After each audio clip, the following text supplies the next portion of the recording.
Rev up your engines!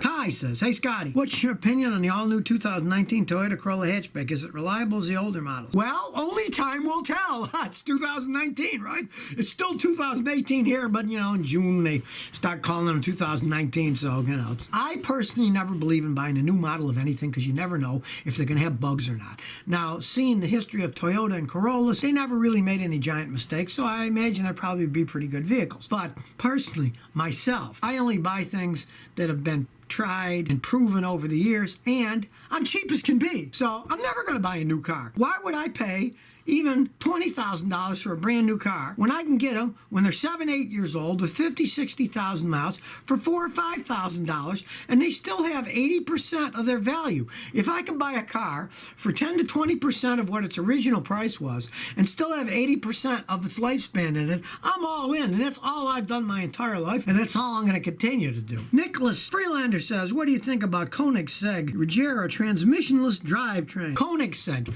the guy's a genius. There's no doubting that. What, he makes the fastest car in the world. Gee, you got $2-3 million to throw out, why not buy a couple of them?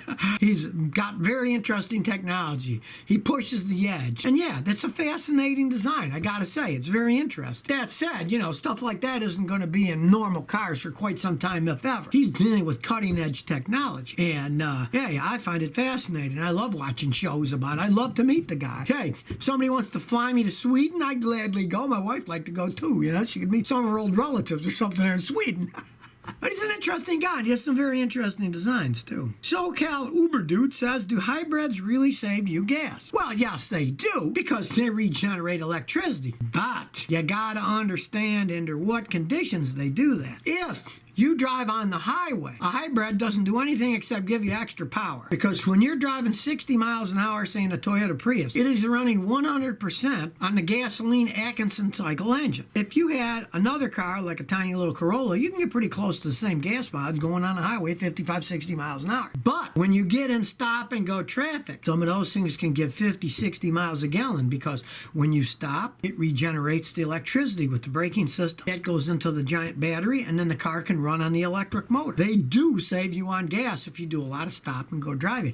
I noticed the last time I was in Seattle, every Uber driver that I used from the airport to the hotel I was staying at was driving a Toyota Prius. And they do it because they save a lot on gas, and their rides are cheaper. It was a long way from the airport to downtown Seattle, and it cost me $24 because the guy said, hey, I only used, 3/4 of a gallon of gasoline, so it only cost me $2 in gasoline. Well, they do actually work. You're getting better gas mileage. As to whether you recoup the investment or what you pay extra, generally you're not, unless you're running a business. Galabear says, Scotty, how risky is it to buy cars across country or internationally? Well, of course, anything's a risk if you can't personally put your hands on it and see. I mean, a few years back, a company wanted me to talk about their auction setup, so they gave me a pickup truck. It looked okay, of course, they only show you a few pictures, and it was a Toyota, and it only had 110,000 miles, which is nothing for one of those. So they sent it over here, and a tow truck, and then they dropped it off, pull it in the driveway, and I crawl under it, and the frame's all rotten.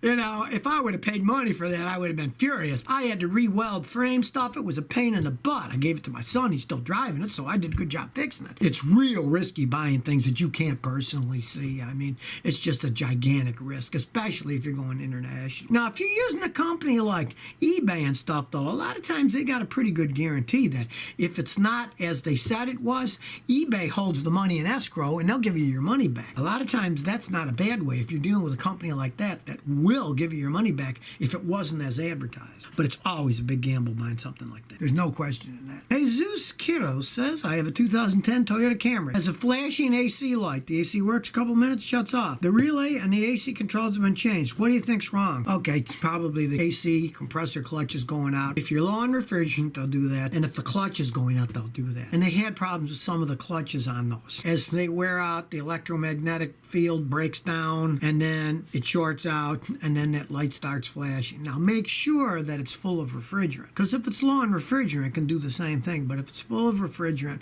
you already changed the relay, odds are that the compressor clutch is start torn out. And if you want to try just the clutch, you can bolt the clutch on it without having to take the compressor off the vehicle to knock all the gas out and then refill it, which is a real pain in the butt. So if you never want to miss another one of my new car repair videos, remember to ring that bell.